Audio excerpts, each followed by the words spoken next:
Shields and the Cricket Cup. The House Cricket Cup at Workin has found itself on strange mantelpieces in its time. New talent has a way of cropping up in the house matches. Tail-end men hit up 50s and bowlers we have never taken a wicket before, except at nets, go on fifth change, and dismiss first 11 experts with deliveries that bounce twice and shoot, so that nobody is greatly surprised on the ordinary run of things if the cup does not go to the favorites or even to the second or third favorites. But one likes to draw the line. The work drew at its Shields, and yet, as we shall proceed to show, Shields once won the cup, and that too in a year where Donaldson had 4 first 11 men and Dexter's 3. Okay, I don't really understand how cricket works, so I'm going to leave it to my brother. I'm not gonna tell his name, but his voice is different, okay? Brother, come over here, come over here. Please help me read the second line. Oh, what shall we have here? Shields and the Cricket Cup. I don't understand cricket. So do I don't understand cricket, but please do read it anyway. Oh, what a men don't say, brother. Anyway, Shields occupied a unique position at the school. It was an absolutely inconspicuous house. There were other houses that were slack or wild or both, but the worst of this did something. Shields never did anything. It never seemed to want to do anything. This may have been due in some degree to Mr. Shields. As the housemaster is, so the house is. He was the most inconspicuous master on the staff. He taught a minute form in the junior school, where earnest infants wrestled with somebody's handy book of easy Latin sentences, and the brave infants threw cunningly compounded ink balls at one another and the ceiling. After school he would range the countryside with a pickle bottle in search of pollywoggles, and other big game, which he subsequently transferred to slides and examined through a microscope till an advanced hour of the night.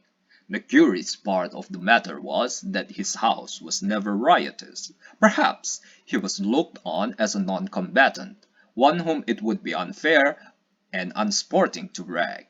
At any rate, a weird calm reigned over the place, and this spirit seems to permeate the public lives of the Shieldsides. They said nothing much, and they did nothing much, and they were very inoffensive.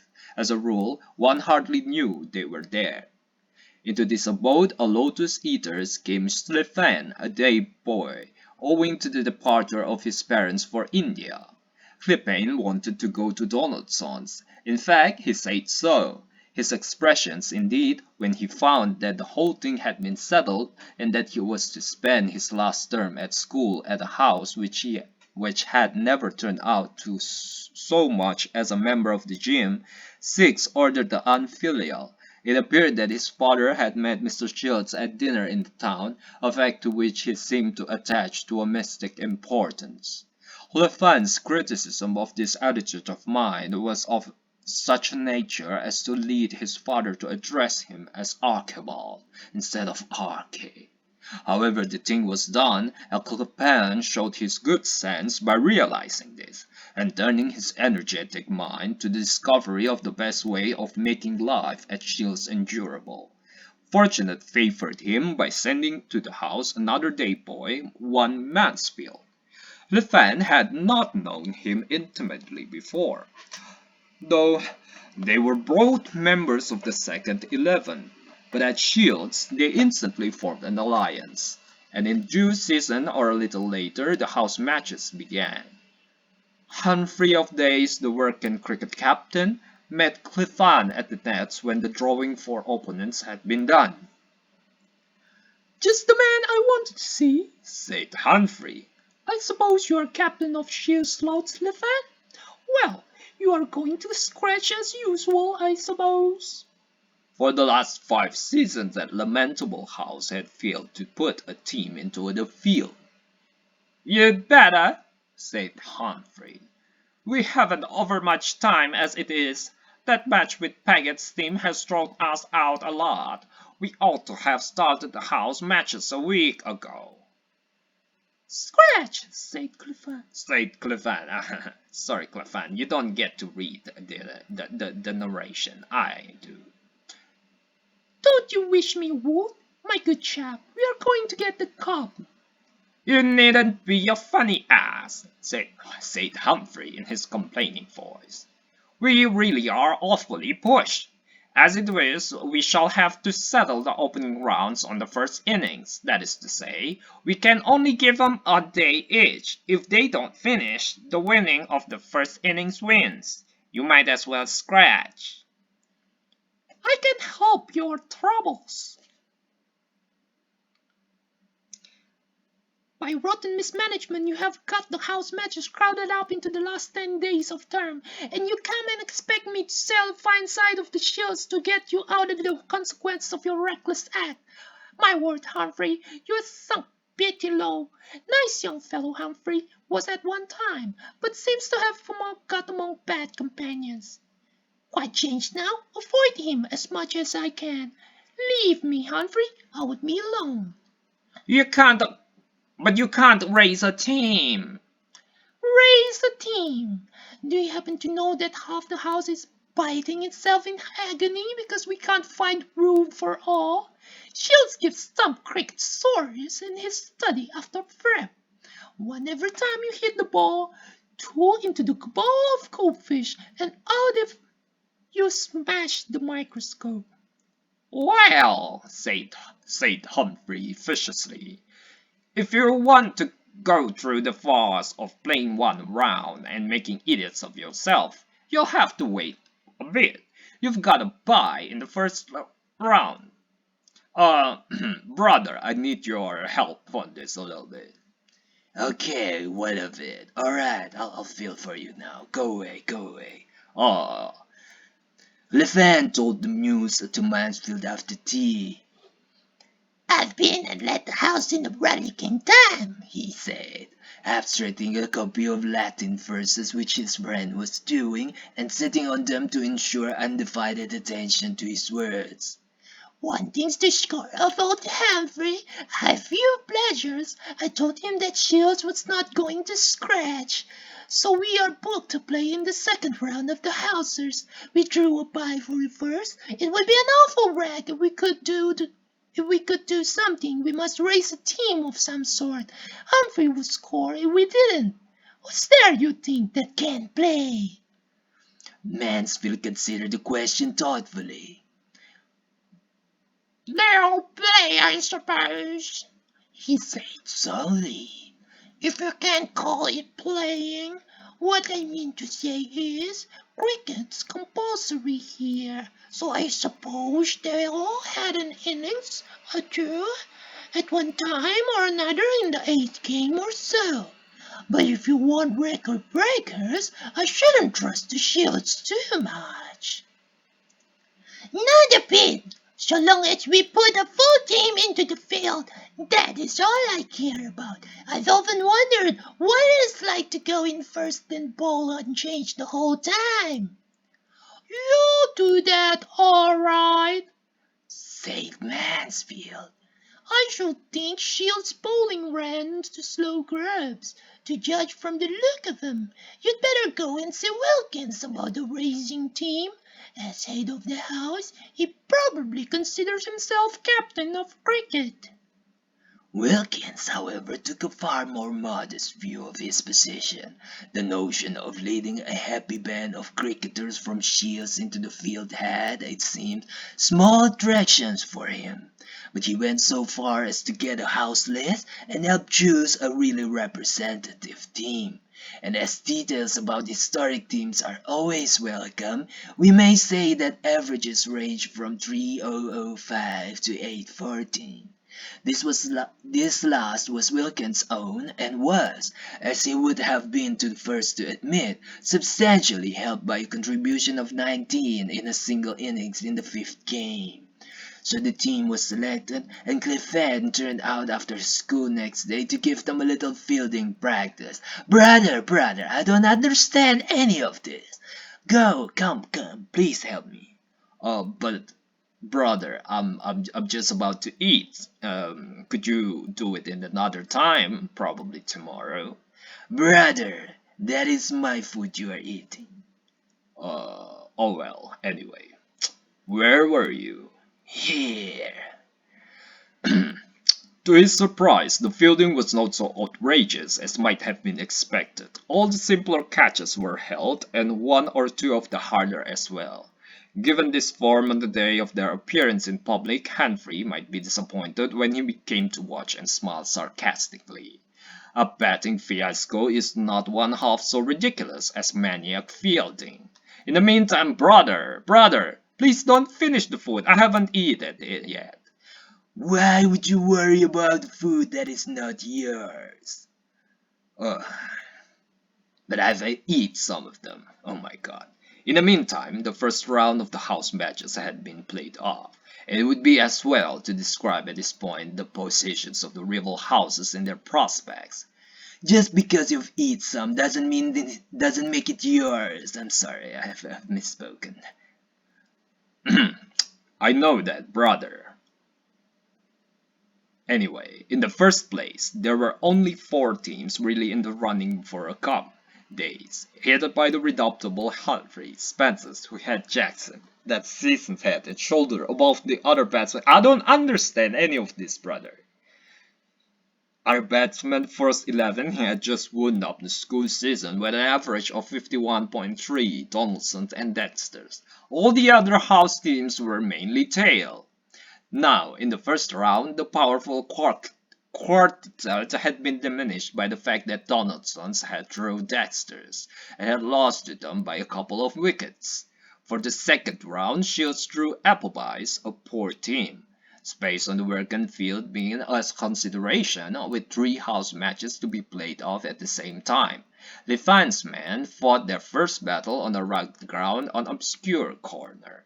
As the captain of the cricket ordered these matches, Humphrey had naturally selected the best bit of turf or Dave versus Dexter's, that section of the ground which was sacred to the school. Second 11 matches was allotted to Spence versus Schoolhouse. The idle public divided its attention between the 2 big names, and paid no attention to that struggle in progress at the far end of the field, whereby it missed a deal of quiet fun. I say that struggle advisedly. Clifton had won his second 11 cap as a fast bowler.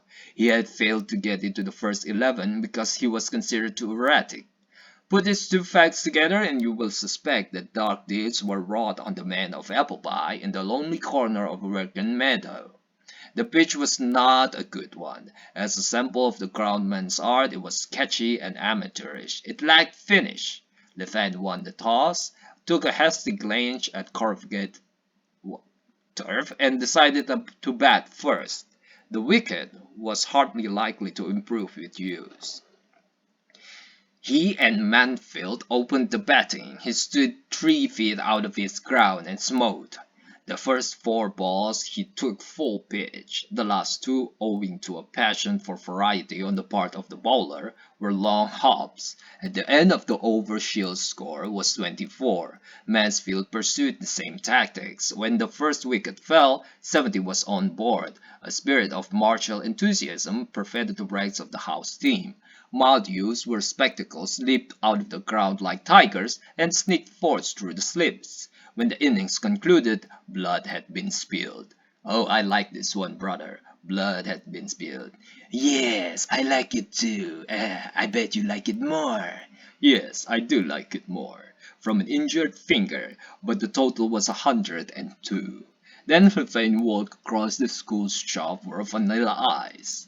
He said he could get more devil, as it were, into his bowling after a vanilla ice. He had a couple. When he bowled his first ball, it was easy to see that there was truth in the report of the causes of his inclusion in the second 11 and exclusion from the first. The batsman observed somewhat weakly. Here, I say, and back towards the square leg. The ball soared over wicket-keeper's head and went to the boundary. The bowler grinned pleasantly and said he was just getting his arm in.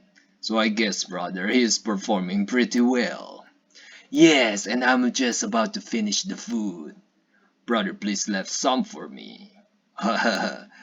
No. Uh, the second ball landed full pitch on the batsman's right thigh. The third was another full pitch, this time on the top of the middle stump, which it smashed. It smashed it, brother. It smashed.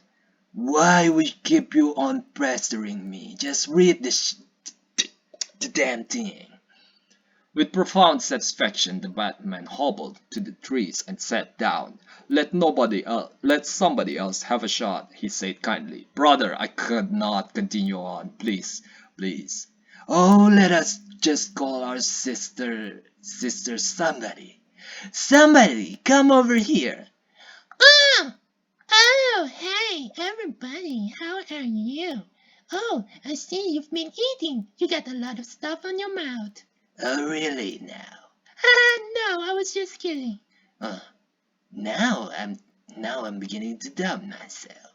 Oh, sisters, please read this. What is this? It's a novel. I like novels.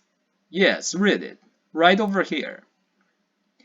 Appleby made 28 that innings. Their defeat by an innings and 53 runs they attributed subsequently to the fact that only 7 of the team. What is this, brother? It's cricket. I don't understand any of this cricket thing. So did we.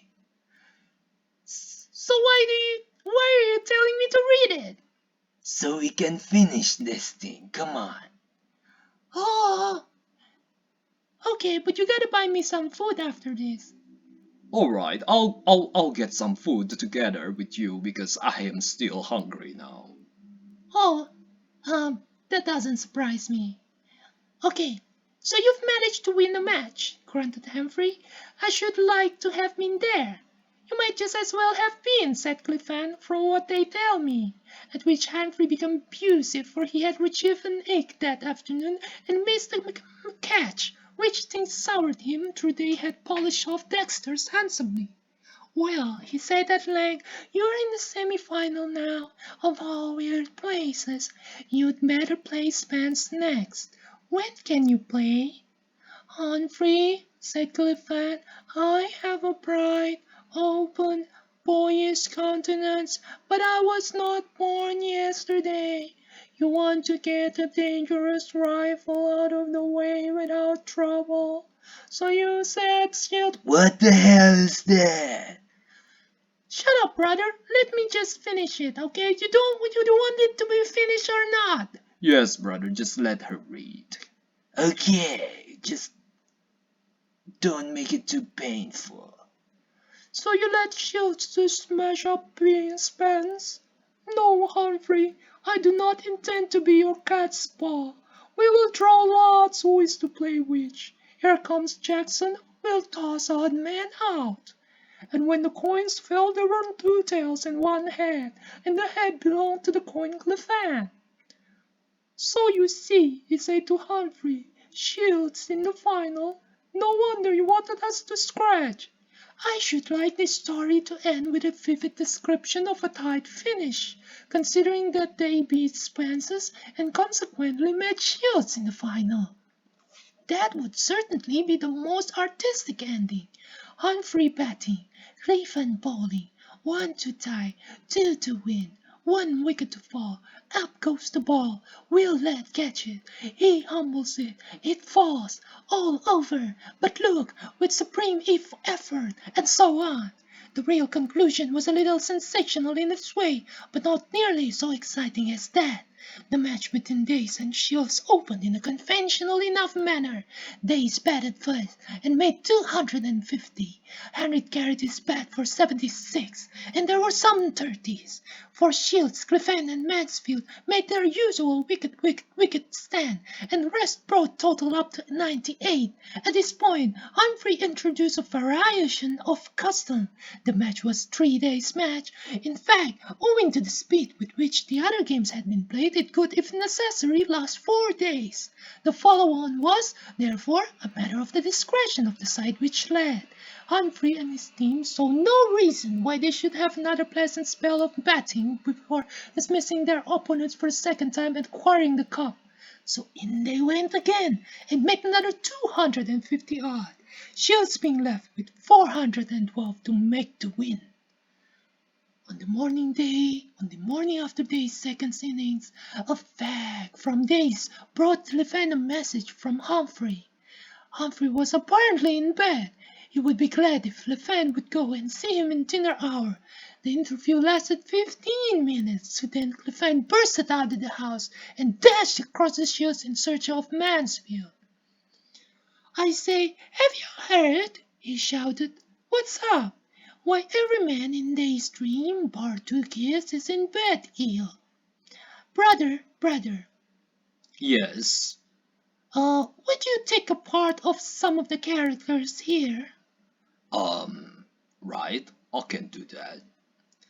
"Do you mean to say you haven't heard? They thought they'd got that house cup safe, so all the team except 2 kids, fags, had a feat in honor of it in Humphrey's study. Some ass went and bought a bad rabbit pie, and now they're laid up, but badly. But they won't be up for a day or two." But what about the match? "Oh, that will go on. I made a point of that. They can play subs." Mansfield looked thoughtful. But I say, he said, it isn't very sporting, is it? Oughtn't we wait or something? "Sporting, my dear chap, a case like this mustn't be judged by ordinary standards. We can't spoil a giant wreck of a century because it isn't quite sporting. Think what it means. Just getting the cup. It'll keep the school laughing for terms. What do you want to spoil people's pleasure for?" Oh, all right, said Mansfield. "Besides, think of the moral effect it'll have on the house. It may turn into the bloodhouse of Wirkin. Shields himself may get quite sportive. We mustn't miss the chance." The news having got about the school, Levin and Mansfield opened their second innings to a somewhat embarrassed trundling of Masters Royce and Tibbet of the junior school before a substantial and appreciative audience. Both played carefully at first, but soon getting the measure of the bowling, which was not deep, began to hit out and runs come quickly. At 50, Tibbet, understudying Humphreys as captain of the side, summoned to his young friend Toppy from Short Leg and instructed him to have a go at the top end. It was here that Clifford courteously interfered. Substitutes, he pointed out, were allowed by the laws of cricket only to field, not to bowl.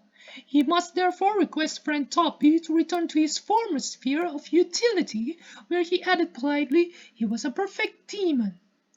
But blow it, said Master Tibbet, who, alas, was addicted to the use of strong language. Royce and I can't bowl the whole blessed time. "You'll have to, I'm afraid," said Clifford with a kindly air of a doctor soothing a refractory patient. "Of course, you can take a spell at Crubb's wherever you like." Oh, darn, said Master Tibbet. Shortly afterwards, Cliffane made his century. That match ended late on the following afternoon in a victory of Shields by 9 wickets, and seen at the school shop where Royce and Tibbet arrived to drown their sorrows and moisten their dry throats with ginger beer, it's said by eyewitnesses to have something quite out of the common run. The score sheet of the match is also a little unusual. Levin's 301, no doubt, is described by the Workinian as a masterly exhibition of sound yet aggressive batting. How Humphrey described it, we have never heard. Ah, at last! Brother, you just take at the end from both of us. I thought you don't want to read this thing. I thought you don't understand. "Hey, but what about me? You guys forcing me, and you, in the end, are taking all the glory." It wasn't taking all the glory. Your sound is being heard right here.